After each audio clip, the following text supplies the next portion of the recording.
Shalom, salam sejahtera bagi kita semua. Video ini adalah tugas presentasi part 2 beberapa prinsip umum dalam menafsirkan Alkitab yang sudah kami pelajari pada mata kuliah hermeneutik PB bersama Bapak dosen pengampu, Bapak Dr. Baginda Sitompul MPDK. Untuk itu, saya yang bernama Elsa Simamura, NIM 2401011083, Prodi Pendidikan Agama Kristen, mahasiswa IAKN Teruntung, akan mempresentasikan prinsip PB tersebut. Prinsip yang kelima itu memiliki 4 contoh. Yang pertama itu firman yang ditunjukkan kepada hanya satu orang. Yang kedua, firman yang tidak ditunjukkan kepada semua orang. Yang berikutnya, firman yang ditunjukkan kepada orang percaya. Dan juga firman yang ditunjukkan hanya untuk orang tertentu. Dan yang terakhir, firman yang hanya ditunjukkan untuk individu tertentu dan hanya saat itu saja berlaku. Nah, pada prinsip ini saya akan menjelaskan yang dimana firman yang ditunjukkan kepada semua orang. Dapat kita lihat pada Yohanes 3 ayat 16. Sebab begitu besar kasih Allah akan dunia ini, sehingga ia telah mengaruniakan anaknya yang tunggal, supaya setiap orang yang percaya kepadanya tidak binasa, melainkan beroleh hidup yang kekal. Nah, ini menunjukkan bahwasannya kasih Allah ditunjukkan kepada seluruh dunia, ditunjukkan bagi semua manusia. Nah, contoh yang kedua adalah dapat kita lihat pada Matius 7 ayat 12. Segala sesuatu yang kamu kehendaki supaya orang berbuat kepadamu, berbuatlah demikian juga kepada mereka. Nah, ayat ini adalah prinsip umum yang berlaku dalam hubungan antar manusia. Contoh yang kedua adalah dapat kita lihat pada Ibrani 9 ayat 22. Dan hampir segala sesuatu disucikan menurut hukum Taurat dengan darah, dan tanpa pertumpahan darah tidak ada pengampunan. Nah, pada kitab ini yaitu penumpahan darah binatang berlaku pada masa perjanjian lama, tidak lagi dilakukan pada perjanjian baru. Nah, yang ketiga itu ataupun contoh yang ketiga itu yaitu firman yang hanya ditujukan untuk orang percaya. Dapat kita lihat pada Roma 8 ayat 28. Kita tahu sekarang bahwa Allah turut bekerja dalam segala sesuatu untuk mendatangkan kebaikan bagi mereka yang mengasihi Dia. Nah, kitab ini merupakan janji yang hanya berlaku bagi mereka yang percaya dan mengasihi Tuhan. Nah, contoh yang kedua dapat kita lihat pada Yohanes 14 ayat 27, yaitu damai sejahtera aku tinggalkan bagimu, janganlah gelisah dan gentar hatimu. Nah, ini merupakan kitab yang dimana Yesus mengucapkan ini kepada murid-muridnya, yang dimana murid-muridnya itu merupakan orang percaya.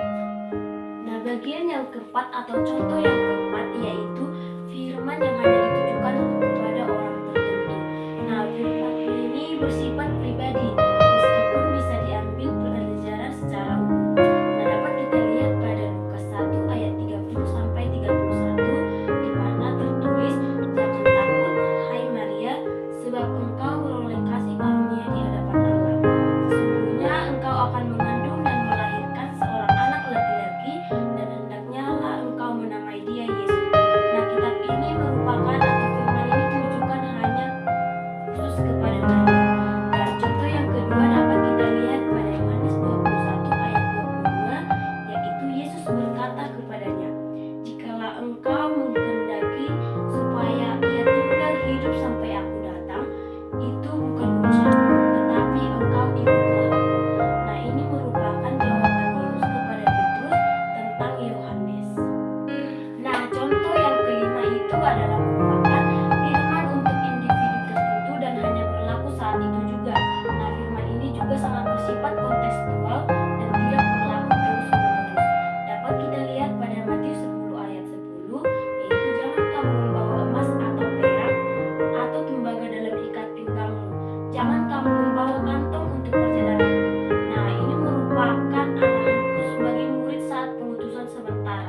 Nah, contoh yang kedua dapat kita lihat pada Lukas 22 ayat 36, di mana barang siapa mempunyai pundi-pundi, hendaklah ia membawanya. Demikian juga dengan kantongnya.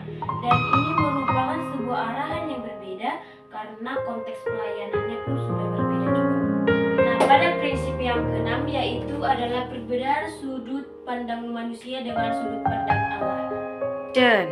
Nah, berikut adalah beberapa contoh yaitu perbedaan sudut pandang Allah dan juga pandangan manusia. Nah, dapat kita lihat pada Roma 3 ayat 26 di mana kitab ini bercerita tentang keadilan. Nah, menurut pandangan Allah, keadilan tidak hanya tentang menghukum, tetapi juga tentang pemulihan. Tetapi pandangan manusia, keadilan sebagai hukuman yang harus diterima oleh orang yang bersalah. Nah, ketika seseorang melakukan kesalahan, mereka harus mengharapkan keadilan yang cepat dan tegas. Nah, contoh yang kedua dapat kita lihat pada 1 Korintus 16 ayat 25. Nah, ini berisi tentang sebuah kekuasaan yang dimana menurut pandangan Allah, kekuasaan tidak hanya diukur dengan seberapa banyak kita menguasai orang lain, tetapi seberapa banyak kita melayani dan mengasihi sesama. Tetapi pandangan manusia seringkali mengaitkan kekuasaan dengan dominasi dan penguasaan atas orang lain. Mereka yang memiliki kekuasaan cenderung ingin memiliki otoritas mereka sendiri. Nah, contoh yang ketiga itu juga dapat kita lihat pada Roma 1 ayat 8 yang dimana ini tentang sebuah kemurkaan. Nah, menurut pandangan Allah, murka Allah adalah reaksi asli terhadap dosa dan tidak kebenaran. Bukan hanya emosi yang tidak terkendali, tetapi juga ekspresi kebenaran dan keadilannya yang sempurna. Tetapi menurut pandangan manusia, murka biasanya berarti kehilangan kendali, emosi meledak ataupun bertindak impulsif. Nah, yang keempat itu adalah yaitu dapat kita lihat pada Efesus 2 ayat 8 ini menceritakan tentang keselamatan. Nah, menurut pandangan Allah, keselamatan adalah anugerah dari Allah, bukan hasil usaha manusia. Nah, Allah juga sudah merencanakan keselamatan melalui Yesus Kristus, dan itu adalah pemberian yang tidak dapat diperoleh melalui usaha manusia. Nah, ini juga menunjukkan bahwasanya keselamatan sepenuhnya bergantung pada kasih karunia. Prinsip yang ketujuh itu adalah firman Tuhan yang mengandung implisit dan eksplisit. Nah, yang pertama itu yang eksplisit dapat diartikan dengan implisit. Nah, contohnya ini dapat kita lihat pada kitab yang berisi, kasihilah musuhmu dan berdoalah bagi mereka yang menganiaya kamu, yang tertulis pada Matius 5 ayat 44. Nah, implisitnya yaitu umat Kristiani harus menunjukkan kasih tanpa syarat bahkan kepada orang yang meyakini mereka.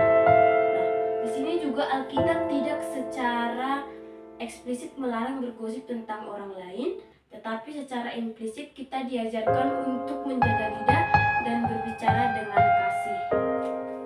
Nah, yang contoh yang kedua itu yaitu banyak hal yang harus dipahami secara implisit. Nah, contohnya itu adalah jika seseorang memukul pipi kananmu, berilah juga kepadanya pipi kirimu.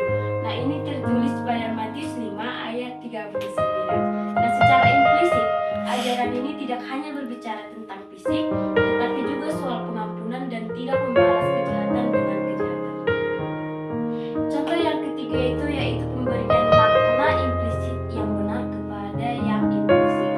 Nah, kita dapat lihat bahwasanya eksplisitnya kamu adalah terang dunia, yang mana ini tertulis pada Matius 5 ayat 14.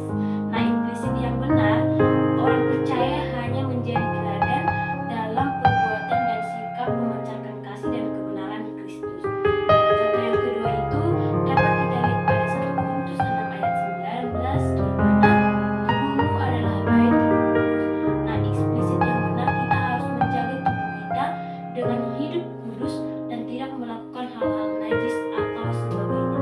Contoh yang keempat yaitu pemberian makna implisit yang benar kepada yang eksplisit. Nah, contohnya itu dapat kita lihat pada Markus 11 ayat 24 di mana segala sesuatu yang kamu minta dalam doa percayalah bahwa kamu telah menerimanya. Nah, maka hal itu diberikan kepadamu. Nah, implisit yang salah, apapun yang kita minta pasti terkabulkan. Nah, ini salah karena konteksnya adalah doa yang sesuai kehendak Tuhan, bukan keinginan egois manusia. Nah, contoh yang kedua itu adalah eksplisit. Adapun pengertian implisit adalah tersirat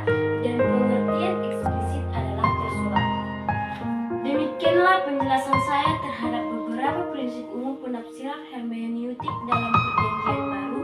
Semoga bermanfaat bagi kita dalam menafsirkan Alkitab dengan baik dan benar. Terima kasih.